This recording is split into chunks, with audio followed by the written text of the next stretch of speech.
İsmet! Ne var ahdes şimdi ne? İsmet! Neredeysen Abi 2 saat cibsən quşuya çağırıram səsdən. Ya biraz söz deyirəm. Hələ mənə də çağırır ayağına. Utandı xəcalat. Mühüm bir dana söz deyirəm. Hə, Vəli sən- Abilfazil, təsmin tutmuşam tazildən adamım. Sən Vallahi. Sən bir daha gedə. Bunu qoyayım mən. Bayramın mübarəkdir. Bax bir, Utan xəcalat. şayət şok olasan, vəli qoy deyim. Öcür baxma. Şöt yolu. Hə.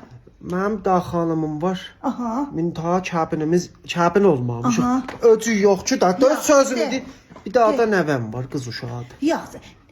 Bax mənə mənim Adın qoymuşam Məsum, özümə tay Taza Məsum. evdən xurd eləməklə yaxçı. Ay, dampaya yox, dampaya. Baba sen geldi, şunuzda, sen özün həm verirsin. Nə nəvəsi? Yandım baba, axı. Xəcalatdıqsa, Oh. hələ mənə deyir, şotçu olmaz, Yara. şotçu şəhridir. Baba yaxçı, baba yaxçı. Niyə bilirsən axı?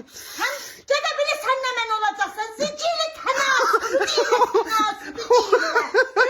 Baba şoxluq elədim, niyə öcürəysən ha? Məni səhtə verdirirsən. Səhtə vermirəm, deyim qoy biraz halını əvəzlə. Allah bu, yürü altında.